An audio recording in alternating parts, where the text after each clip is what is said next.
एक बार की बात है, वसुंधरा ने अपने बेटे से कहा, बेटा ये तुम क्या कर रहे हो? मेरे भी तो कुछ सपने हैं। मैंने कितने सारे सपने देखे हैं। मैंने बचपन से तुम्हें पढ़ा लिखा कर बड़े किए हैं, इसीलिए कि मैं तुम्हारी शादी एक अच्छे घर में अच्छी लड़की से बहुत सारा दान दहेज लेकर कराऊं। लेकिन तुम फ्री में किसी गरीब लड़की से शादी करना चाहते हो। ऐसा क्यों कर रहे हो तुम बेटा? मेरा सारा सपना चूर हो जाएगा। तो वसुंधरा के बेटे ने कहा, माँ, आप क्यों चिंता करती हो? शादी सिर्फ पैसों से नहीं, अच्छी लड़की से भी होनी चाहिए जो घर परिवार को अच्छे से मिला जुला कर रखे, घर परिवार को अच्छे से संभाल ले। पैसे का क्या है, वो तो एक दिन आते हैं और एक दिन चले जाते हैं। मैं तो उसी लड़की से शादी करूंगा। ऐसा कहकर पंकज अपने कमरे में चला जाता है। तभी वसुंधरा कहती है, मैं अपने बेटे की शादी भले ही उस लड़की से होने दूं, लेकिन मैं उसे कभी नहीं पसंद करूंगी।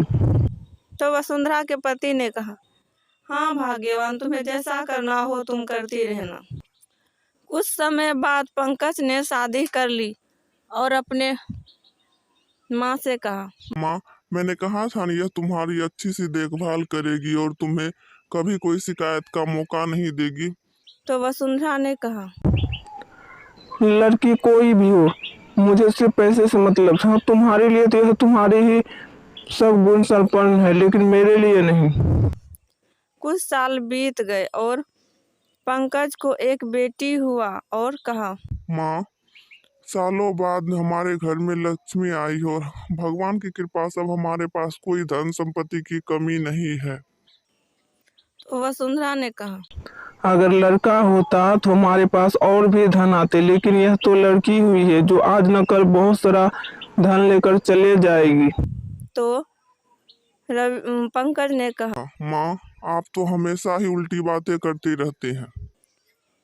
अगले सुबह पंकज ने माँ से कहा, हाँ माँ, मुझे कुछ काम है जिसके लिए मुझे एक आध महीने लग जाएंगे और मैं घर से बाहर जा रहा हूँ। तो वसुंधरा ने कहा, ठीक है बेटा, तुम यहाँ की चिंता बिल्कुल ही मत करना, मैं यहाँ सब कुछ संभाल लूंगी।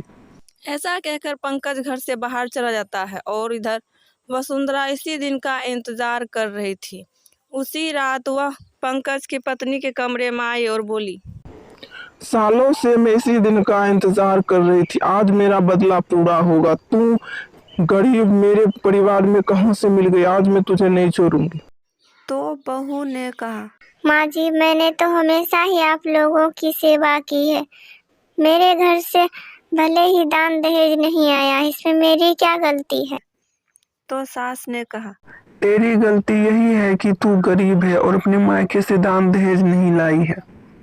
ऐसा कहकर सास ससुर दोनों ने उस पर चाकू से वार किए और उसे मार दिए और अपने पति से कहा, जाओ इसे जंगल में फेंक के आ जाओ। मैं नहीं चाहती इसका नामो निशान रहे। तभी उसकी छोटी बेटी कहती है, दादी, माँ कहाँ है? माँ मुझे नहीं मिल रही है, मैंने बहुत जगह खोज लिया। तो वसुंधरा कहती है, अरे करम जली, ये तेरी माँ और तू दोनों ही इस घर के लिए श्राप है। चल मैं तुझे भी घर से आज साफ कर दूं। तब उसे घर से बाहर निकाल देती है और कहती है, आज के बाद घर में नजर मत आना, नहीं तेरी टांगे तोड़ दूंगी। मासूम बच्ची घर से निकल जाती है। वह चलते चलते जंगल पहुंच जाती है और घने जंगल में कहती है, अब मैं क्या करूँ? मैं तो यहाँ घने जंगल में आ गई हूँ, अब मुझे कौन बचाएगा?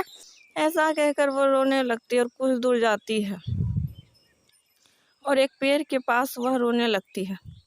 तभी एक चुड़ैल आती है और कहती है, रो मत मेरी बच्ची, रो मत, मैं तुम्हारी ही माँ हूँ। उन जालिम ने मेरा हाल देखो क्या कर दिया है। मैं तो मर गई लेकिन मुझे मुक्ति नहीं मिली है जब तक कि उन्हें सजा न मिल जाए। तो मेरी बेटी, ये कुछ फल खा लो, इससे तुम्हारी भूख मिट जाएगी। तुम्हें भूख भी बहुत लगी होगी। ले लो मेरी बेटी, खा लो ये फल। इधर कुछ दिन बाद पंकज घर आते हैं और कहते हैं, माँ, मेरी पत्नी कहाँ है और बच्ची कहाँ है? मैंने उन्हें देखा नहीं है। तो वसुंधरा कहती है, अरे तेरे जाने के बाद दोनों माँ बेटी बहुत सारा जेवर लेकर इस घर से भाग गई है। भगवान जाने कहाँ गई। उधर पंकज ने कहा, नहीं माँ, मुझे आपकी बातों पर यकीन नहीं है। मैं उन्हीं के मुँह से सच्चाई जान के रहूंगा। ऐसा कहकर पंकज सभी जगह खोजते हैं, पूरा गांव छान मारते हैं। वह खोजते खोजते घने जंगल में पहुंच जाते हैं और वहीं कहते हैं, मैंने पूरा गांव छान लिया लेकिन मुझे मेरी पत्नी और बच्चे कहीं नहीं मिले। हे भगवान, अब तुम ही कोई रास्ता दिखाओ। तभी वहां पर अचानक से छोटी बच्ची आती है और कहती है, पिताजी आप आ गए। पिताजी मैं बहुत दिनों से आपका इंतजार कर रही थी। पिताजी उन दादा दादी ने हमारे साथ बहुत बुरा किया। तभी वहां पर वह चुड़ैल भी आती है और कहती है, पंकज, तुम्हारे जाने के बाद हम पे बहुत अत्याचार हुए। तुम्हारे माँ बाप ने मुझे चाकू से मारकर इसी जंगल में फेंक दिए लेकिन मुझे मुक्ति नहीं मिली है, इसीलिए मैं चुड़ैल बन चुकी हूँ। उनकी बातें सुनकर पंकज घर आता है और अपनी माँ से कहता है, माँ, मैं आपके बारे में सब कुछ जान चुका हूँ। आप माँ हो कि कसाई हो, दुनिया में कोई भी माँ किसी भी माँ से उसका बच्चा नहीं छीनते हैं और आपने ऐसा पाप कर दिया है। आखिर क्या दुश्मनी थी आपको हमसे जो आपने मेरा पूरा परिवार ही उजाड़ दिया है। धन के लोभ में एक बच्चे से उसकी माँ छीन ली है। आपसे बुरा इस दुनिया में और कोई नहीं होगा। बेटे की बात सुनकर वसुंधरा उदास हो जाती है और कहती है, मुझे माफ कर दो बेटा, ये सब मैंने एक माँ के प्यार में किया है, मुझे माफ कर दो। तो पंकज कहता है, नहीं माँ, अगर मैं बेटा होकर आपको माफ भी कर दूं तो क्या एक माँ आपको माफ करेगी जिस माँ से उसके बच्चे को अलग कर दिया है। तभी वह चुड़ैल कहती है, छोड़ दो पंकज, माँ जी सुधर गई है, मेरे लिए इतना ही काफी है। मैं तुम्हारे सामने सच्चाई लाना चाहती थी और तुम्हारे सामने सारी सच्चाई आ गई है। अब मुझे आराम से मुक्ति मिल जाएगी। बस तुम मेरे बच्चे का अच्छे से ध्यान रखना, इसे कभी भी मेरी कमी का एहसास मत होने देना और मुझे कुछ नहीं चाहिए। ऐसा कहकर चुड़ैल को छुटकारा मिल जाता है और वह धीरे धीरे आसमान की ओर जाने लगती है। अगर आपको यह कहानी पसंद आए तो चैनल को सब्सक्राइब और वीडियो को लाइक जरूर कर दीजिएगा ताकि हम हमेशा आपके लिए इसी तरह की वीडियो लाते रहें।